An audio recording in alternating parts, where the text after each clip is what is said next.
There's something you should know about belief.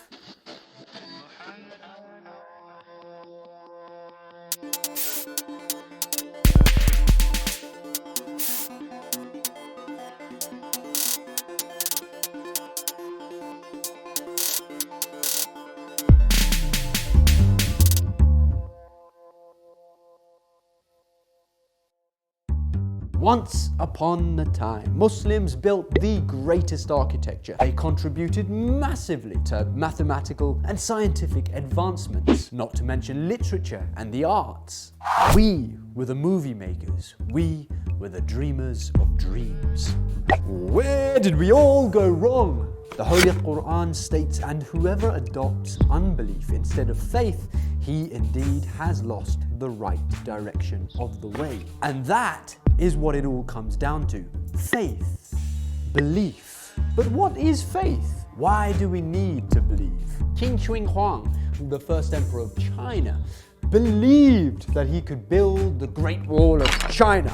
So he built it. Napoleon Bonaparte believed that he could build the French Empire. So he conquered. And Mahatma Gandhi believed that he could liberate India from the British rule. So he liberated.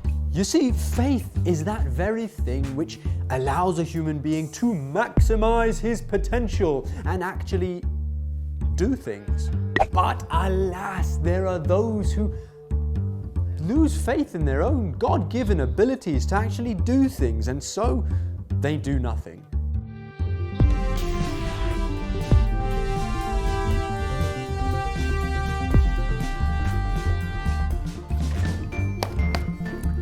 An epidemic is sweeping the globe. Muslims everywhere just don't believe. Experts in the field are putting the root cause of the problem down to a lack of self-esteem. Scott Kiltman, our leading expert, reports. They've forgotten about the great days of Islam that Jabir ibn Hayyan, student of the Imam Jafar as-Sadiq, is considered to be the father of modern chemistry. We invented science for Jabir's sake, invented the methods to grind glass into lenses that were later used in Europe to invent the telescope. We also had working medicine while Europeans still told people to swallow cattle dung for the plague and drink ground up frog bones for gout. In the 10th century, a Muslim described and treated smallpox and also used alcohol as an antiseptic.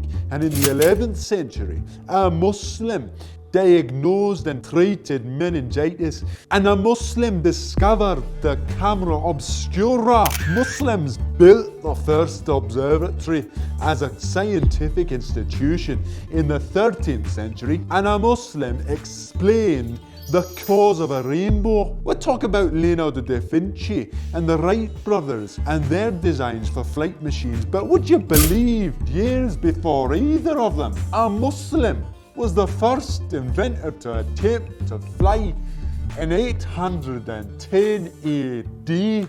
And what's the situation now? Now? I'll tell you what now. Muslims are more concerned with having the latest iPhone than inventing it. You've absolutely forgotten. You're so busy fighting for scraps off Longshank's table, you've forgotten your God-given right to something better. And now here's Ghost Girl with the weather. Rain. The Quran tells us, "Oh, you who believe, believe." Muslims everywhere just aren't believing. And that doesn't mean that we're not doing hijab, because we are. We're praying salah, we're doing hajj, we're fasting, we're giving charity. But are we truly believing? Like with many things, there are levels of faith. There are the lower levels of faith, and then there are higher levels of faith. I believe I can fly. I have a dream. I believe we can find the cure for cancer. But even if we have faith in our own abilities to accomplish such things, we still need to have belief in a higher power that can guide and help us to accomplish that. So the question is, what's the highest thing someone can have faith in the magnificent, the omnipotent, the all-powerful, the all-encompassing, the why, the originator, the sustainer, the creator, the unlimited. And to believe that He is, as the Quran states, closer to you than your jugular vein. A person who truly believes in Allah and knows how close He is to all of us will never, ever, ever, ever limit himself to what is less. Because he believes that there is something greater than just these worldly things. You want a car? Here you go. What now? You want a house? Oh, you want a bigger house? Here you go. What now? No, there's something more worth fighting for. There's something more worth attaining. Prophet Moses was able to part the Red Sea because he believed. Prophet Abraham was able to survive the fire of Nimrud because he believed. And Prophet Noah built the Ark of Salvation because he believed. That was in the past. More recently, Imam Khomeini brought the Islamic revolution because he believed in a better world. And in the future, we are going to see the greatest revolution of all time, the advent of Imam-e-Zaman, the awaited savior of mankind, who will fill the earth with peace and justice. Now it's your turn to believe. People have even lost faith in the fact that world peace is achievable. People just don't believe that a world without war, without famine, without poverty can exist.